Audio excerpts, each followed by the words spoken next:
Olá, pessoas! Vocês estão ouvindo o Dudanado? Sou Marcel Guiraldini, mais uma vez aqui com minha companheira de podcast, Fabiana Amaral, e a gente vai falar hoje de transformação, não só transformação digital, mas transformação de valor usando tecnologia, né, Fabi?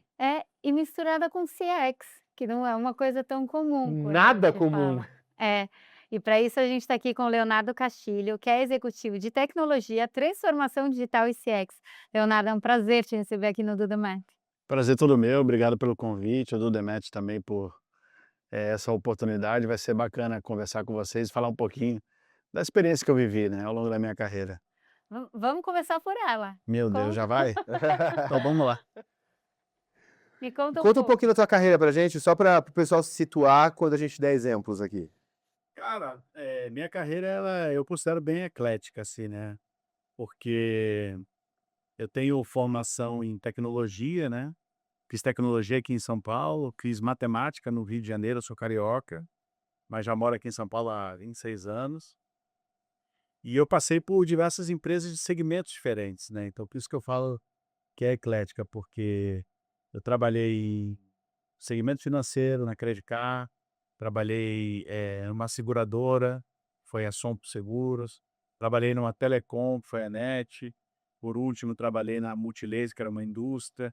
Então diversos segmentos com diversos papéis diferentes, né, porque ao longo da minha carreira eu tive papéis tanto CX, quanto transformação digital e também a parte de tecnologia.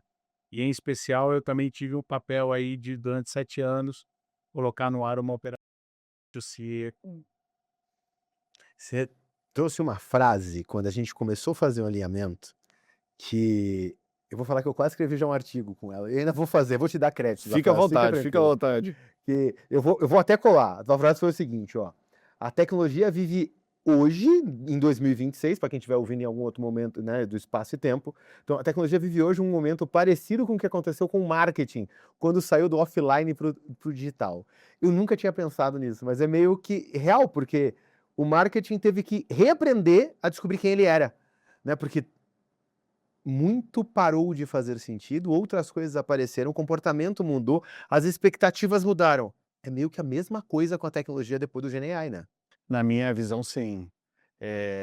O que eu vivi na minha carreira toda foi sempre áreas de negócio e áreas de tecnologia, meio que mundos separados, né. Obviamente aquela relação cliente-fornecedor interno, mas em mundos separados.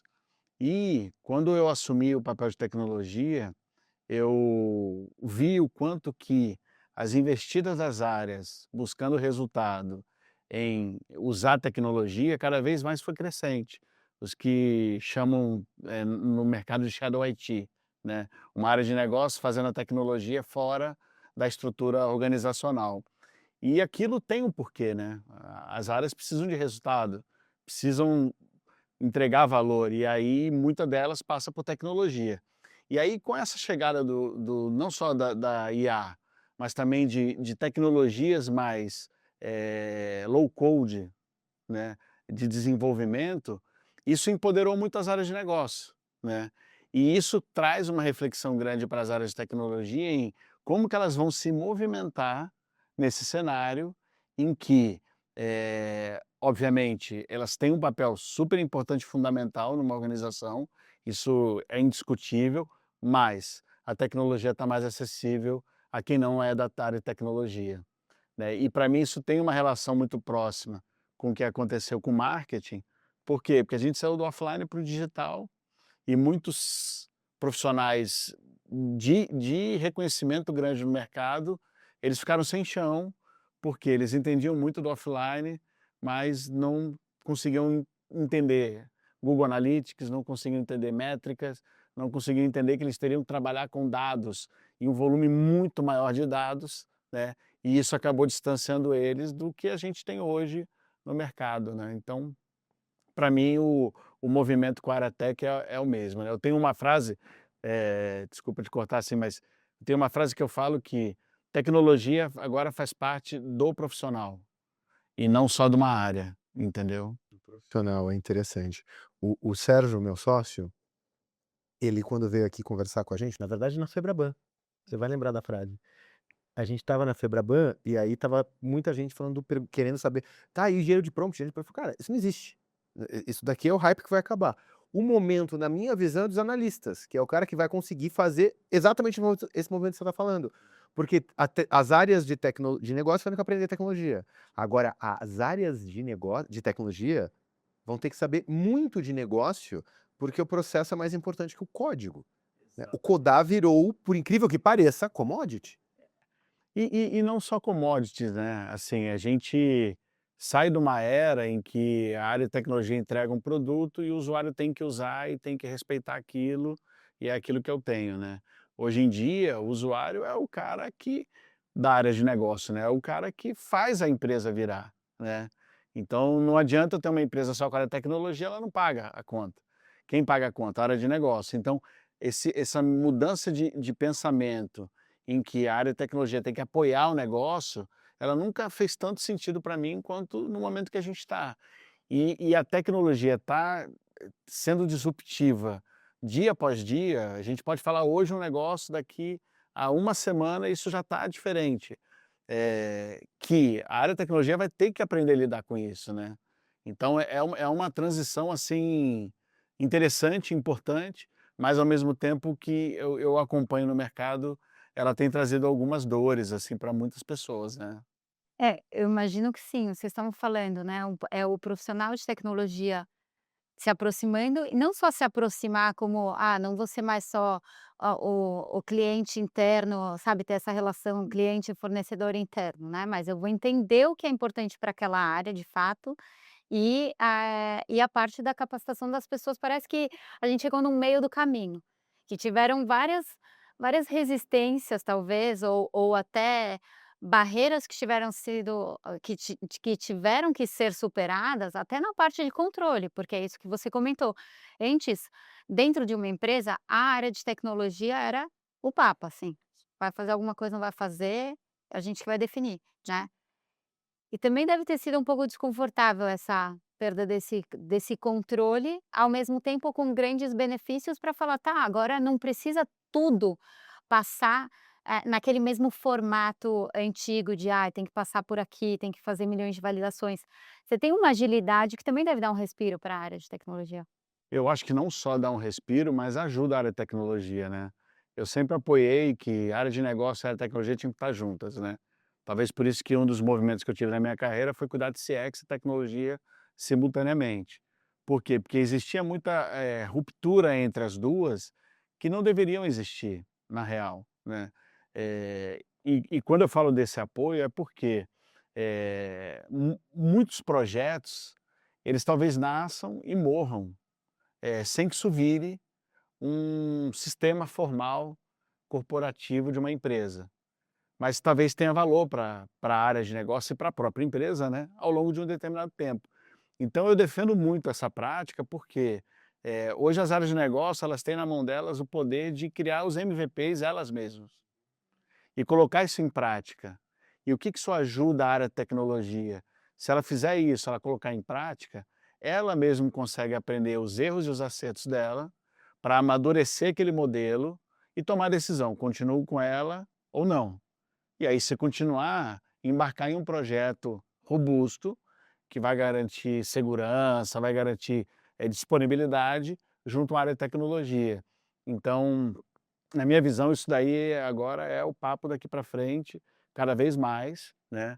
E se a gente for parar para pensar, a tecnologia está extremamente acessível, né. Antigamente você tinha que ter áreas de infraestrutura que montavam servidores, montavam, data center dentro da sua própria empresa. Hoje em dia, com 3 cliques, eu subo isso numa cloud. Então, olha como esse mundo mudou. E não é deixar de ter uma coisa para ter outra. É como fazer com que esse profissional que entende desse negócio, ele transita a cabeça dele para um mundo novo, entendeu?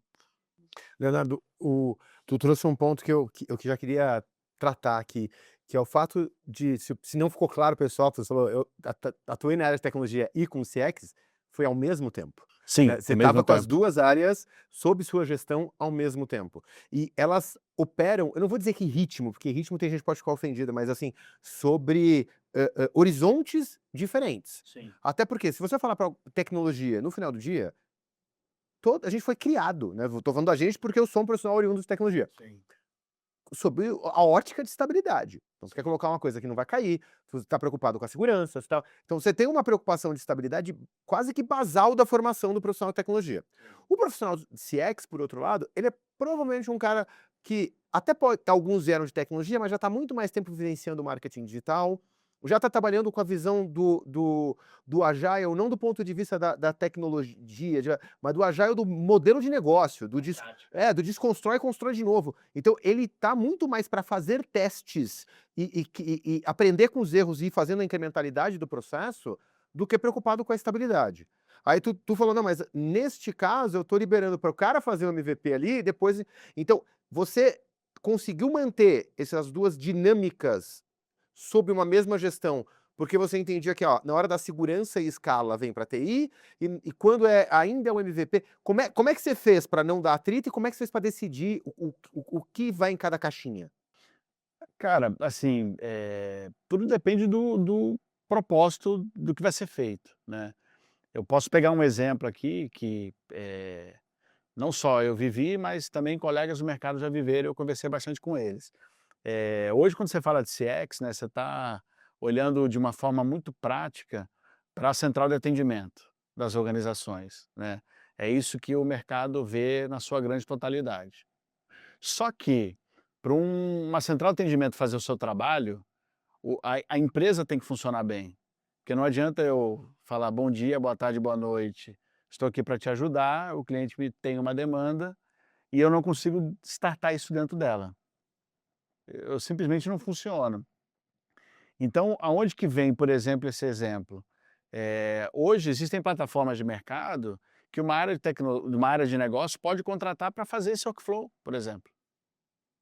Eu não preciso eu desenvolver, eu posso só homologar a plataforma, e se é de mercado facilmente será homologada, garantir a segurança, garantir os guarda-reios para que isso não fique vulnerável do ponto de vista de LGPD, segurança da informação, mas eu posso colocar isso na mão da empresa, da área. Então eu acho que esse que é o valor que antes a área de tecnologia teria que fazer, o projeto do início ao fim.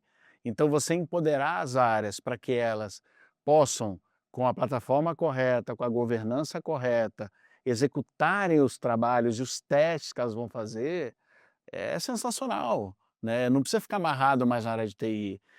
Mas aí Cases você, nessa decisão de build or buy, vamos dizer assim, você apoia o que é. Então, ó, não vou construir porque não dá tempo, ou porque eu não vou. Mas daí tu apoia tu tem que conseguir colocar a TI para apoiar na decisão, porque vai que você quer internalizar em algum momento, é sim. isso? Não é nem internalizar, em algum momento eu vou tomar uma decisão antes, se eu vou desenvolver, eu vou contratar de mercado.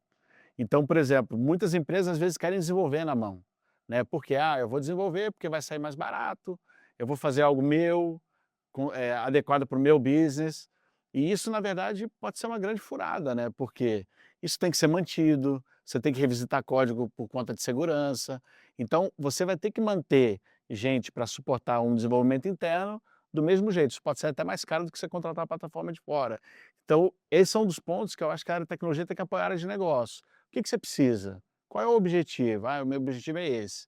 Então tá bom, deixa eu pensar se é um core da minha área tecnologia montar uma solução para você do zero, ou se faz mais sentido eu contratar uma solução de mercado para te atender.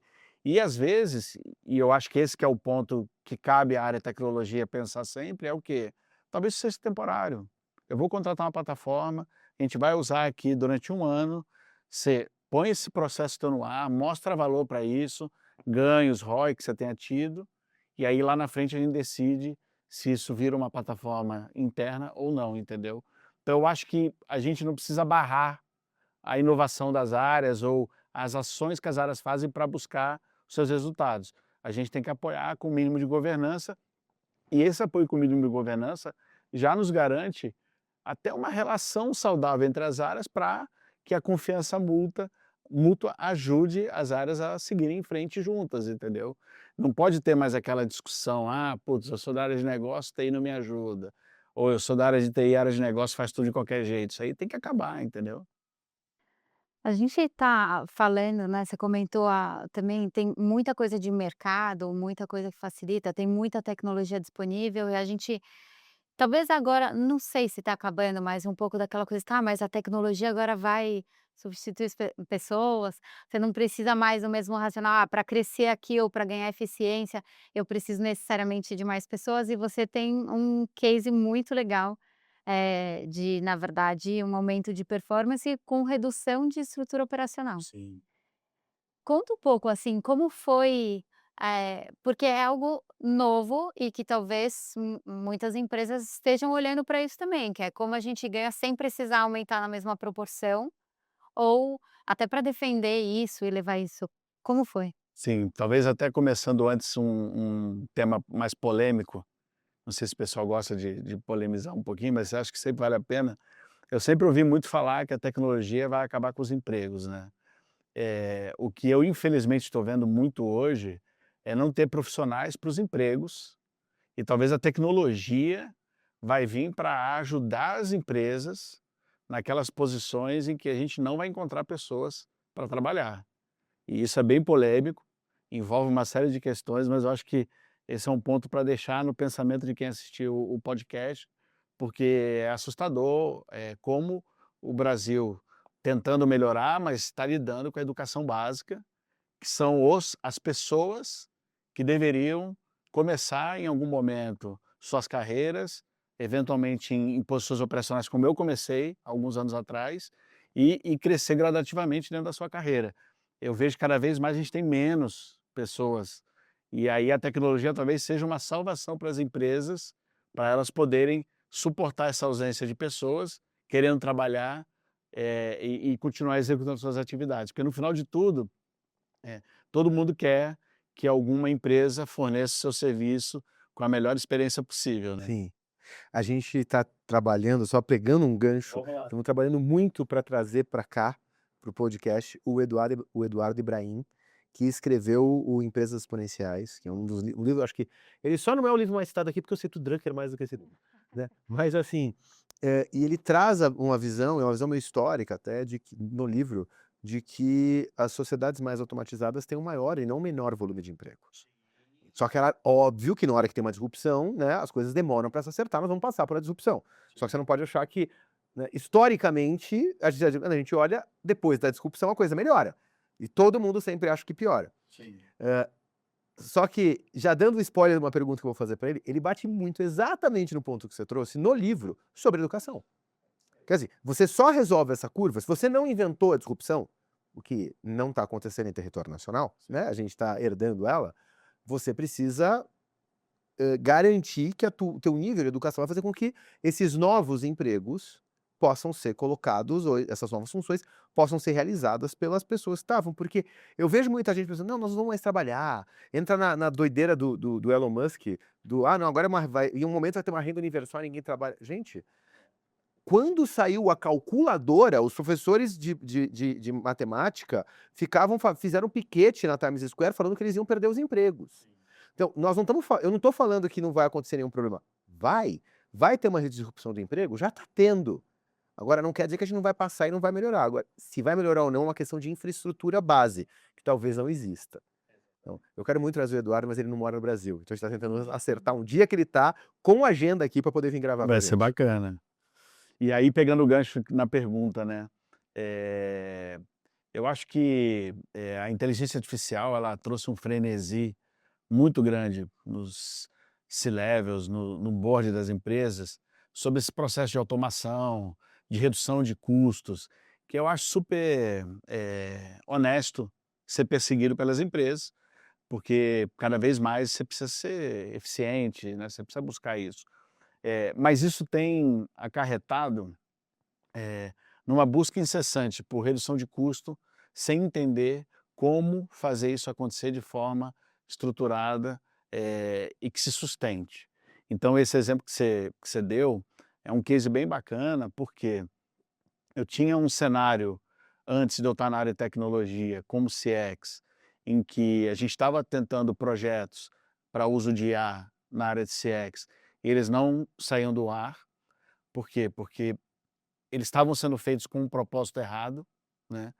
E quando eu entrei na área de tecnologia, ou seja, atuando com CX e tecnologia simultaneamente, foi fácil eu colocar em prática o que eu acreditava, que era o quê? Antes de eu querer implantar IA, eu tenho que entender o que eu estou fazendo. E é curioso, porque muitas empresas elas querem implantar IA, mas elas até sabem o que querem, né, e geralmente é redução de custos. Mas o que que você faz? Você consegue ter isso mapeado? E curiosamente, para mim isso é uma das cadeiras básicas de qualquer área de operações, né. Pô, deixa eu entender o meu processo primeiro, muitos encaram isso como uma burocracia, para mim não é, a burocracia é quem cria o processo, né, se você criar ele bem feito, ele não é uma burocracia. Para aí sim eu pensar como eu automatizo isso. E esse caso foi um caso interessante, porque no processo de pós-venda inteiro, que eu atuava, eu identifiquei um ponto apenas em que eu poderia automatizar. E era um ponto que, sei lá, de um processo de atendimento, eu gastava pelo menos uns 7 minutos do meu atendente fazendo, e um atendente, uma inteligência artificial fez isso de forma autônoma, né. Então eu deixei de ter esse tempo com o meu atendente. E aí o que acontece? Isso aí traz a famosa redução de custo que todo mundo busca. Só que isso foi bacana, porque isso foi escalado de uma forma natural, em que eu não reduzi quadro, né, eu trabalhei com a redução natural que o quadro já acontece por conta da natureza da operação. Eu não repus, exatamente. E ao longo de 2 anos, com diversas implementações passo a passo, isso foi entregue uma redução aí de pelo menos 40%. E o que que é importante, né, pô, por que 2 anos, né? Porque independente de qualquer coisa, a minha crença é: eu não posso fazer algo que não se sustente ao longo do tempo, porque se eu tiver tirado gente de uma operação para colocar inteligência artificial ou qualquer outro tipo de sistema, e esse sistema não suportar, no dia seguinte eu tenho um caos. E isso é crítico, principalmente em CX, que é a porta de entrada do consumidor com a empresa. E ao mesmo tempo, como fazer com que a experiência do cliente, no mínimo, se mantivesse igual ou melhorasse. Que eu acho que esse é um outro dos objetivos que a gente tem também. Só olhar para o último número, que é a conta final, ela pode ser importante dependendo do momento que a empresa estiver, mas ela não sustenta ao longo do tempo se a qualidade do que você está entregando, ela for ruim e vai trazer muito mais prejuízo para a empresa do que benefício. Leonardo, você está falando, de colocar IA, né, e é muito legal isso que você falou também em relação ao tempo e ter esse tempo da maturidade do time, de você entender também os resultados, o impacto, etcétera. E quando a gente fala de IA, mudou a preocupação, não é mais a IA parar, é ela tomar decisões erradas e ter um impacto brutal, Sim, ela né. faz tudo em escala, né, ela pode errar em escala. É. É, a escala. Como na sua visão é possível lidar com isso, para toda a parte de governança, sem também engessar o potencial do uso de IA? Olha, eu acho que, você vê muitas soluções de IA no mercado, né. O que ainda eu vejo muito frágil são esses indicadores do uso da IA. Quais são as métricas que a gente vai monitorar no uso da IA e como que a gente vai garantir o mínimo de governança nela. Então, por exemplo, uma das pautas que acontece muito é o uso de IA para cibersegurança. Cara, isso pode ser sensacional para um SOC nível 1, que você vai ter que ter teria que ter muita gente monitorando diversos status de um determinado, modelo aí de segurança de empresa, e agora você pode usar isso para escalar. Beleza, mas e como que você está preparado para dar o poder da IA, acessar todos os teus sistemas para poder fazer essa monitoria? Você está olhando para isso? Né, e óbvio, não tem a resposta para tudo, aliás, não tem nem essa pretensão, mas eu acho que se pelo menos você tiver essa preocupação, já é um bom caminho, porque não é que você vai deixar de usar IA, mas você tem que ter o mínimo de governança.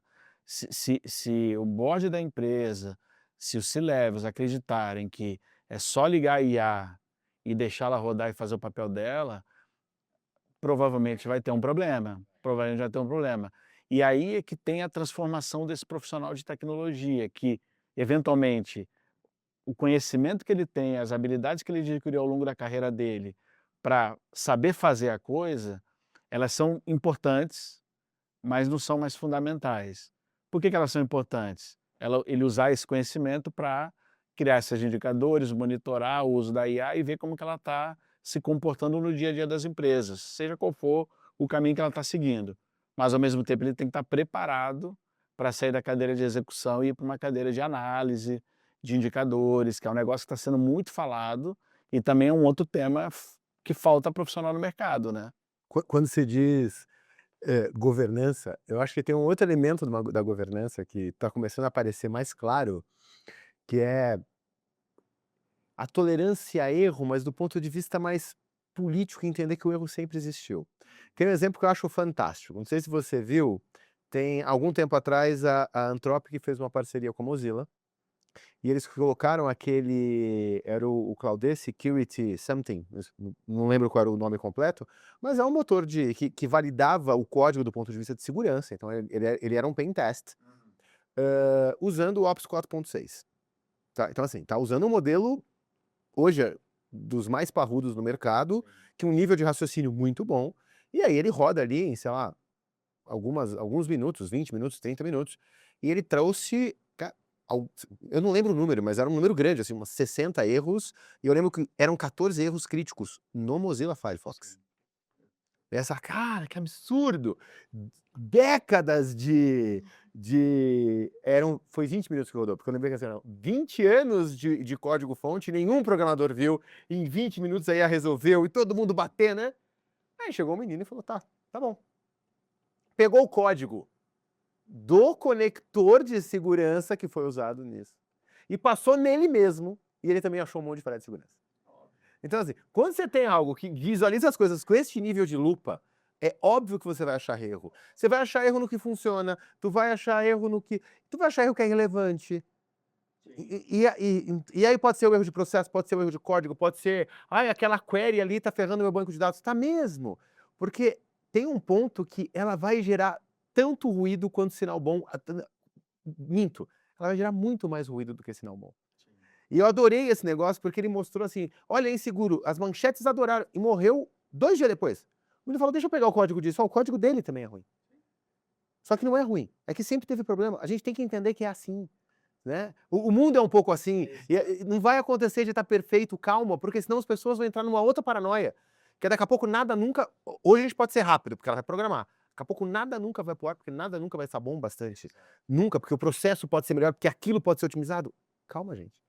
Qual é o nosso nível de ótimo que a gente vai trabalhar? Essa parte da governança, que ela é mais política do que de responsabilização, essa eu acho que as empresas estão menos preparadas ainda para Eu também atuar. concordo. E você comentou do erro, né? Ou as empresas que eventualmente aceitam o erro, em muitos casos até isso é bonito de mostrar, né? Nós aprendemos com o erro faz parte da maturidade, do processo.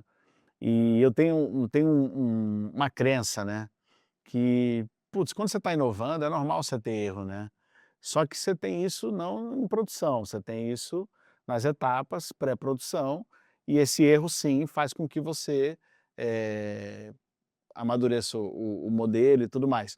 Por isso que eu sou a favor de MVPs, inclusive pelas áreas de negócio.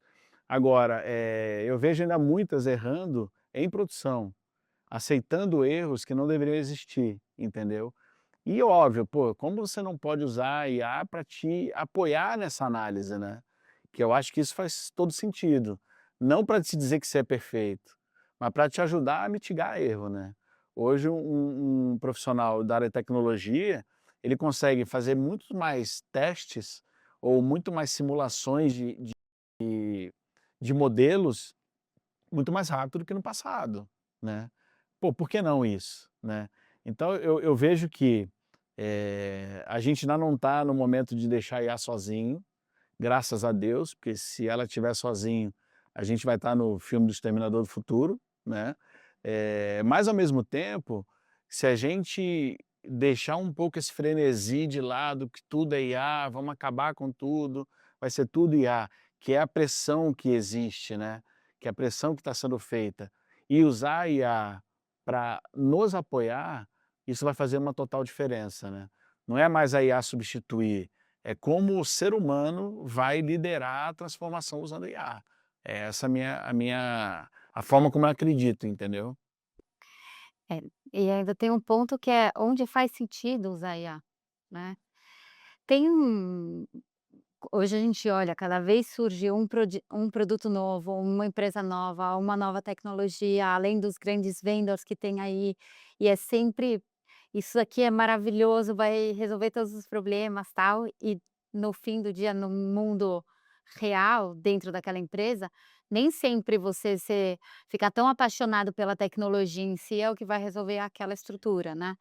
Eh o que que você diria que é importante para os profissionais, para eles não caírem nessa armadilha de olhar primeiro a tecnologia, até porque é muito né, é muito atraente tudo, as empresas do que vem os vendors e falam que, né, que as coisas estão muito evoluídas, que vão resolver o processo inteiro da sua empresa. O que que você diria para tomar cuidado para não cair nisso antes, até uma coisa que você falou há um tempo atrás, é olhar qual é o problema real do negócio? Qual É é o isso que eu ia te problema que a gente falar. quer? Antes, sabe, isso vir antes do "vou comprar essa tecnologia". Eu ia falar justamente disso. Eu acho que, a o a linha central desse assunto tá qual é a dor da área, entendeu? E a dor nem sempre é o que ela quer alcançar, mas o que que te dá uma dor? Então, por exemplo, eu tenho uma área de vendas que precisa vender mais. Tudo bem, você quer alcançar isso, mas qual é a tua dor para vender mais? Porque às vezes o sistema não vai resolver você vender mais. Ele vai ficar melhor, ele vai te trazer mais automação, mas você não vai vender mais do mesmo jeito. Então, assim, eu acho que saber qual é a dor, ela é fundamental. E uma das coisas que eu apliquei muito, na minha carreira, e mais acentuado agora nos últimos 2, 3 anos, é o quê? Eh, eu gerindo uma área de tecnologia, eu procurei trazer muito o conceito de que essa área de tecnologia tinha que entender de negócio. Não como área especialista, obviamente, mas se você não entender de negócio, você não consegue nem conversar com a área especialista de forma a juntos entendermos qual é a dor e trazer uma solução para ela. E em algum momento eu criei um service design que para mim foi uma área muito disruptiva dentro da área TI. Por quê?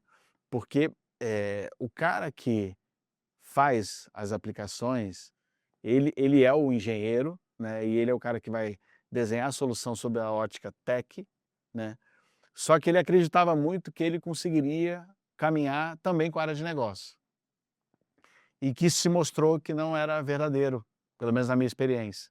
E quando eu peguei uma área de service design que entendia de negócio, entendia um pouco de tech, não era um arquiteto e nem era essa a proposta, mas ele conseguia traduzir o desejo e as dores do usuário em uma documentação que permitisse, aí sim, a área tech pegar aquilo e aí desenhar uma solução, entender qual é a melhor arquitetura e começar a criar um cronograma e prototipar aquilo, eu vejo que a gente foi muito mais feliz, né.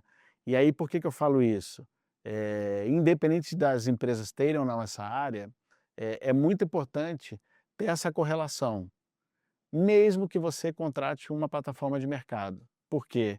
Porque se essa correlação não existir, a chance que você tem de contratar uma plataforma de mercado que não vai te atender ou no D0 ou no ano 1 é gigantesca. Por quê? Porque a área de negócio sabe aonde que ela quer chegar. Se ela está em terra firme, um pouco mais em órbita, essa é uma outra conversa. E não acho que isso é uma decisão que a área de tecnologia tem que barrar. Isso tem que ser tratado, eventualmente com a liderança, dessa área e tudo mais. Mas se eu fizer algo que esteja desconexo com isso, hoje eu entrego algo que daqui a 6 meses já não serve mais. Mesmo sendo contratado, ou mesmo sendo desenvolvido dentro de casa. Então, saber da dor e ter uma área que consiga extrair desse usuário, esses requisitos de negócio, para mim são fundamentais para qualquer área de tecnologia, hoje e daqui para frente, porque senão nenhum projeto vai sair do papel. Ou vai sair como sempre saiu, não funcionando bem. Eu vejo nos meus clientes bastante também, essa coisa das áreas de tecnologia, e aí pode ser qualquer canal, porque tem lugar que é área de tecnologia, tem lugar que é área de canal digital, porque o cara de é uma área de tecnologia voltada para o marketing digital. Então, você tem sabores disso. Mas, em linhas gerais, esse pessoal que tem que mexer com a tecnologia em si, que é o responsável pelo ambiente que está funcionando, hoje tem duas necessidades. Primeiro é tentar entender qual é o problema real que você está Sim. colocando. Até porque a Fabi falou dos vendas, mas eles, no geral, estão fazendo um desserviço. Porque o canto tá muito fácil mostrar o canto da sereia. Esses dias eu até mandei para vocês, né? Um dos caras da Tesla, o cara que fez a IA da Tesla. Então, assim, ele conhece um pouco de IA. Aí, né? Um pouquinho. Aí ele chega na casa dele e fala: não, tá acabado, não tem mais a coisa de acabar projetos Lago. Eu, este final de semana, em vez de passar 3 dias, né? Arrumando a integração da minha casa, fiz em 3 horas. Usei aqui o cursor, usei não sei o quê, usei, né? Expliquei a arquitetura base e a referencial da minha casa. Esta frase já é um problema. Quando você fala que fez em 3 horas, quanto tempo você demorou para montar uma arquitetura base e referencial da sua casa? Exatamente. Então, Quantos tem isso? quantos tem isso? Muitas empresas não têm a sua arquitetura básica, é onde eu estou, e a referencial para onde eu quero ir. Sabe? E assim, ele é o cara que desenvolveu a IA da Tesla. Na hora que ele chega para o cursor, quem não entendeu, o cursor é uma IDE, né, um software de desenvolvimento de vibe, design, vibe coding. Então você conversa com ele. Então, óbvio que fez em 3 horas. Mas assim, você tem um arquiteto do nível dele fazendo em 3 horas. Exatamente. Né? Ele não está assim dando sopa do mercado para ele fazer em 3 horas para sua empresa também. Então, eu acho que tem um ponto que daí o cara vê esse objeto brilhante, ou vê o influencer que chegou e falou: resolvi com Lovable todo um processo. Que legal! Então agora mostra o dashboard de quanto realmente você resolveu. Quanto está atendendo de clientes teu sistema de atendimento com Lovable e Notion. Nada, porque isso não vai ficar de pé, não vai funcionar, não vai escalar. Mas o cara viu, né, no vídeo do TikTok, no vídeo do Instagram, Chamou a atenção. chamou a atenção. Então ele já chega para ter com expectativa do é isso que eu quero. Então, são duas coisas, né? Primeiro entender o porquê que tu quer, qual é o problema que você precisa resolver, e depois mostrar que, amigão, isto não é verdade. Parece muito verdade, mas não é. E essa é uma missão difícil, viu? Porque quem está fazendo a pressão, geralmente é o CEO da empresa ou é o board, né? E em muitos casos o próprio CTO ou qualquer outra nomenclatura dessa pessoa responsável pela transformação digital, ela se sente pressionada, ela se sente até incapaz, né? Pô, não é possível, então. Mas aí é o que você falou, pô, nós estamos falando de comparação de quais mundos? Do arquiteto da Tesla ou do mundo real que a gente vive, né?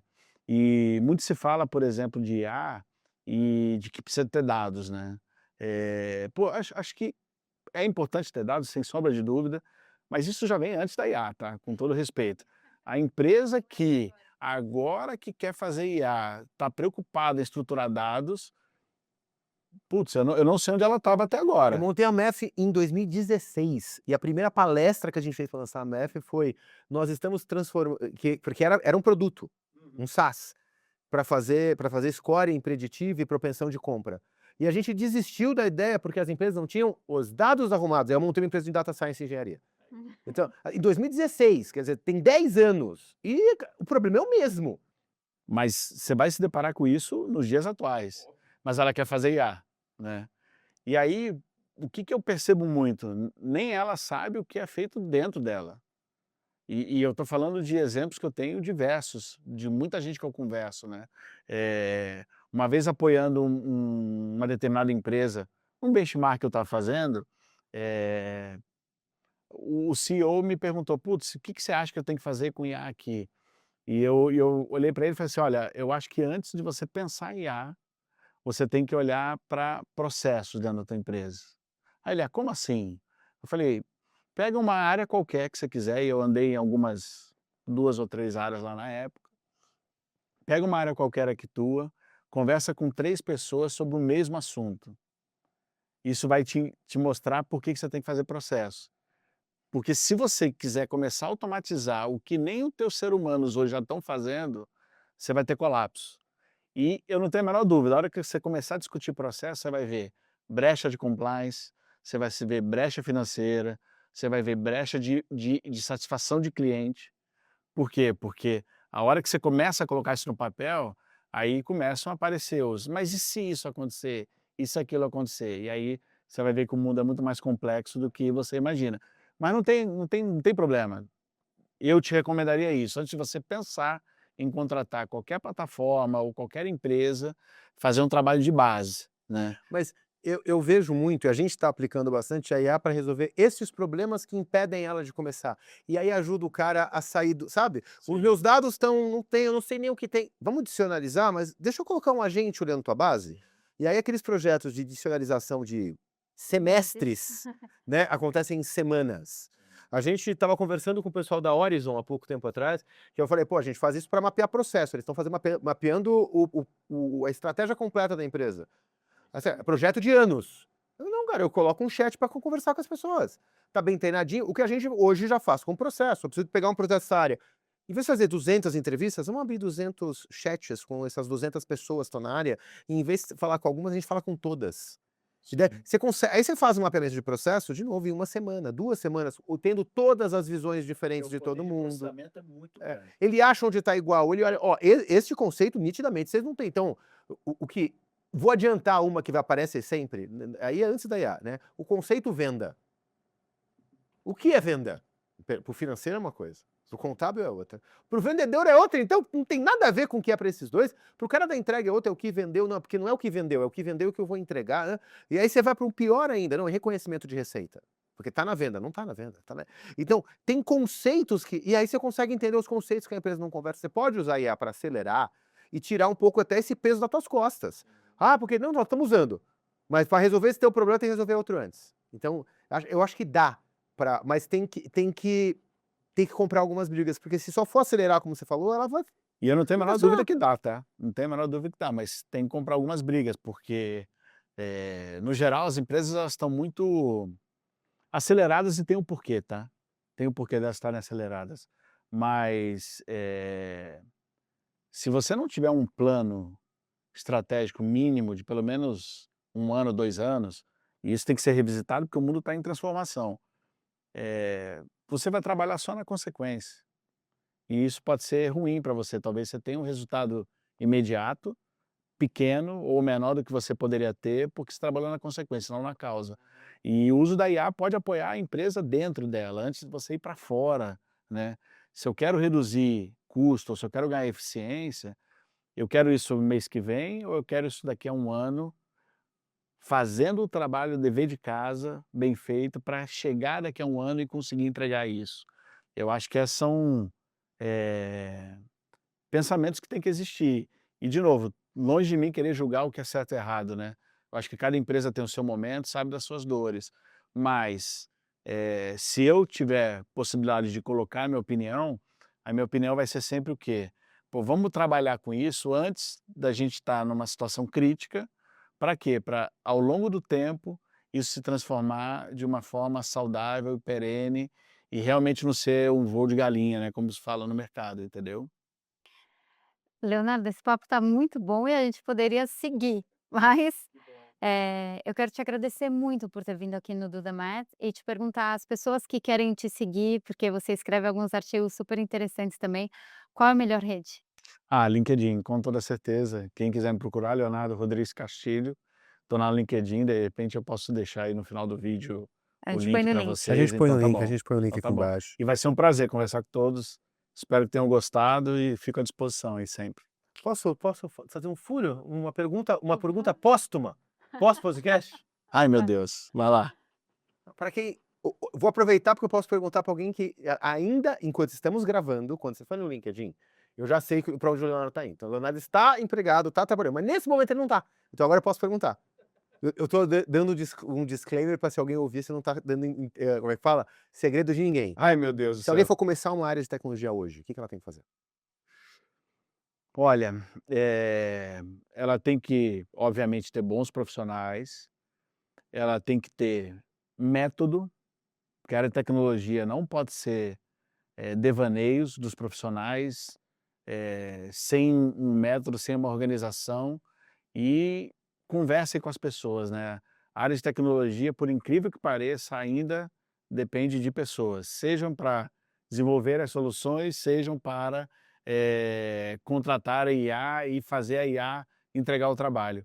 Então eu, curiosamente, ainda me deparo com muitas empresas em que a área de tecnologia, ela não tem esse olhar para os profissionais, para quem está sentado na cadeira, e que com toda certeza, se essas pessoas tiverem propósito no que elas estão fazendo, elas vão ser muito mais fiéis ao que você está entregando para a companhia e vão com certeza te seguir.